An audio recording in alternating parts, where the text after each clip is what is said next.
अच्छा, अगर आप लोग रिकॉल करें तो लास्ट लेक्चर में जो है वो हम लोगों ने लिस्ट एडीटी जो है वो इम्प्लीमेंट की थी।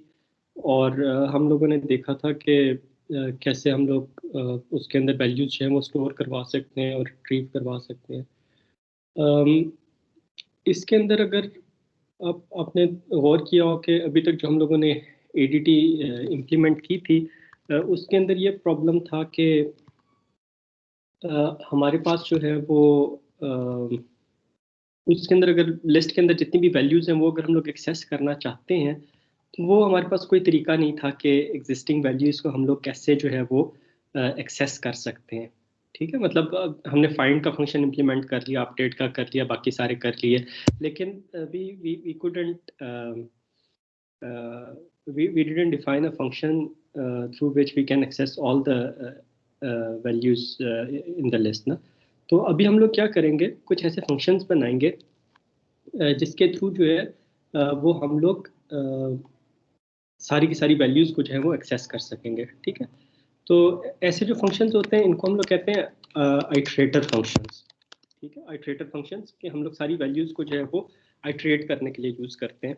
हमारे पास काइंड ऑफ आइट्रेटर फंक्शन से मिलते जुलते हमारे पास फंक्शंस थे जो हम लोगों ने क्यू और स्टैक में किए थे। जिस तरह स्टैक के अंदर अगर आपको याद हो तो हम लोग कुछ इस तरह का लिखते थे कि जिस तरह ये देखें, अगर फर्ज करेंगे जो क्यू है ये अगर स्टैक है तो हम लोग इस तरह करते थे while not U dot empty. कोई हम लोग एक वैल्यू ले लेते थे, करेक्टर वैल लेट्स से, और हम लोग ये कहते थे well is equal to u dot top अगर ये हमारे पास स्टैक है। और फिर हम लोग ये करते थे कि यू डॉट पॉप। ठीक है, और फिर हम लोग बस दैट वाज इट ना, कि हम लोग जो है वो उसकी टॉप वैल्यू गेट करते थे, उसे पॉप करते थे, और फिर नेक्स्ट आइटरेशन में अगली वैल्यू जो है वो हम लोग एक्सेस कर लेते थे, और उसको अगर डिस्प्ले कराना हो तो हम लोग इस तरह सी आउट वैल करके हम लोग उसको डिस्प्ले करा देते थे। यहाँ तक एग्री करते हैं सारे मेरे से? ये चीज़ तो सबको क्लियर है? Yes sir. ठीक है, अच्छा, अब हम लोगों ने ये वाला काम स्टैक के लिए सीखा हुआ है तो क्यों ना हम लोग इससे मिलता जुलता काम जो है वो लिस्ट के लिए भी कर लें। सिर्फ फर्क ये होगा कि स्टैक के अंदर जब हम लोग यू डॉट पॉप करते थे, दैट मीन्स अगली वैल्यू पे जाते थे, तो हमारे पास जो है वो स्टैक से वो वैल्यू रिमूव हो जाती थी, और जब तक वो वैल्यू रिमूव नहीं होती थी हम लोग अगली वैल्यू पे नहीं जा सकते थे। लेकिन लिस्ट के अंदर हम लोगों ने कहा है कि हम लोग इसके अंदर सर्च भी कर सकते हैं, किसी भी वैल्यू तक पहुंच सकते हैं। और लिस्ट हमारे पास क्योंकि एक कंटेनर क्लास है, एक हमारे पास कंटेनर एडीटी है, जनरल पर्पस एडीटी है, तो इसके अंदर जो है वो हम लोग क्या करेंगे, कोई भी वैल्यू बेसिकली इसके अंदर हम लोग जो है वो एक्सेस कर सकते हैं, या अगर सारी की सारी वैल्यूज को एक्सेस करना चाहें तो we should be able to do that. तो आइडिया इसके अंदर ये है कि हम लोग इससे मिलते जुलते जो है वो फंक्शंस लिख लेते हैं लिस्ट के लिए, और हम लोग उसके अंदर करेंगे क्या कि जिस तरह अगर हमारे पास एक लिस्ट है, एरे बेस्ड हमारे पास लिस्ट है, इसके अंदर वैल्यूज हमारे पास पड़ी हुई हैं एक्स पी बी जी, ये लेट से हमारे पास 4 वैल्यूज उसमें पड़ी हुई हैं। तो हम लोग क्या करते हैं कि एक तो हमें पता है ना कि हम लोगों ने n एक इंडेक्स ले लिया था कि अभी हमारे पास लास्ट वैल्यू कौन से इंडेक्स पे पड़ी हुई है। हम लोग एक और इंडेक्स ले लेते हैं, लेट से उसे हम लोग आइटरेटर का नाम दे देते हैं। ठीक है, शुरू में उसके अंदर हम लोग जो है वो -1 जो है वो उसके अंदर शुरू में स्टोर करवा देते हैं। ठीक है, तो अब जब हम लोग को ने फर्स्ट वैल्यू गेट करनी होती है तो हम लोग क्या करते हैं, देखते हैं कि अच्छा आइटरेटर का मकसद क्या है। आइटरेटर का मकसद ये है कि जब हम लोग first time U dot pop की तरह का कोई फंक्शन कॉल करेंगे तो ये आइटरेटर फंक्शन क्या करेगा कि लिस्ट में से पहली वैल्यू हमें रिटर्न कर देगा। आइटरेटर फंक्शन तो नहीं होगा, आइटरेटर एक इंडेक्स होगा, इस इंडेक्स मतलब जो लिस्ट के अंदर पहली वैल्यू होगी वो हम लोग इस इंडेक्स के थ्रू रिटर्न कर देंगे, फिर नेक्स्ट टाइम अगली वैल्यू रिटर्न कर देंगे, फिर नेक्स्ट टाइम अगली वैल्यू रिटर्न कर देंगे।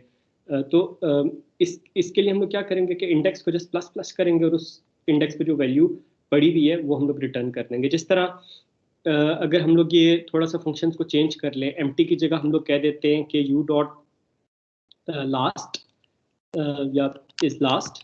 ठीक है, इज लास्ट का फंक्शन हमारे पास जो है वो क्या रिटर्न करेगा कि ये जो आइटरेटर का इंडेक्स है ये भी लास्ट वैल्यू को पॉइंट कर रहा है, तो फिर हम लोग इससे अगली वैल्यू गेट नहीं करेंगे। ठीक है, अगर ये लास्ट वैल्यू को पॉइंट नहीं कर रहा, दैट मीन्स के उससे पहले वाली किसी वैल्यू को पॉइंट कर रहा है, तो फिर हम लोग क्या करेंगे कि यू डॉट गेट नेक्स्ट का फंक्शन कॉल करेंगे।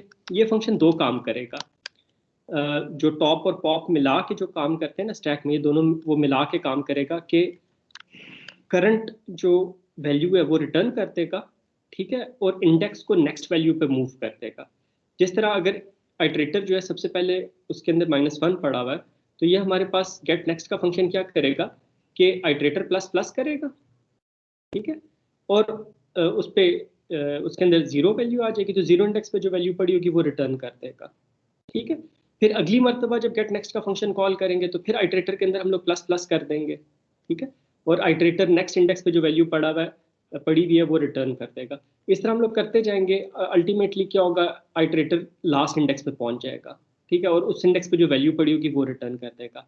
अब जब आइटरेटर लास्ट इंडेक्स पे पहुंच जाएगा और हम लोग इस लास्ट का फंक्शन कॉल करेंगे, तो इस लास्ट का फंक्शन हमें ट्रू रिटर्न कर देगा कि आइटरेटर जो है अभी लास्ट वैल्यू पे है, इससे आगे कोई और वैल्यू लिस्ट में हमारे पास नहीं है, तो हम लोग जो है वो इस वाइल लूप के अंदर नहीं आएंगे, इससे बाहर आ जाएंगे।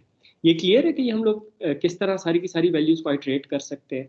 इसके लिए हम लोग ये 2-3 फंक्शंस लिख लेंगे और उसके थ्रू हम लोग एक्सेस करेंगे। यहाँ तक आपका कोई क्वेश्चन हो? सर ये लास्ट का फंक्शन फिर आइटरेटर को वापस 0 पे मूव करेगा? नहीं, ये बड़ा अच्छा एक पॉइंट है कि इस लास्ट का फंक्शन आइटरेटर को वापस 0 पे नहीं मूव करेगा। अगर 0 पे मूव कर दे तो लूप के अंदर हम लोग इसे कॉल कर रहे हैं ना, तो हर मर्तबा जो है वो 0 पे चला जाएगा, तो काइंड ऑफ एक इनफाइनाइट लूप हो जाएगी। लेकिन there must be some function जो इसको आइटरेटर को जो है वो 0 पे या -1 पे मूव कर दे। लेट्स से हम लोग उसे रीसेट कह देते हैं, ठीक है। तो रीसेट का क्या करेगा, रीसेट का फंक्शन क्या करेगा, आइटरेटर को -1 पे ले जाएगा और फिर गेट नेक्स्ट का फंक्शन जो है वो उसे आगे मूव करता रहेगा, ठीक है जी। ठीक है सर।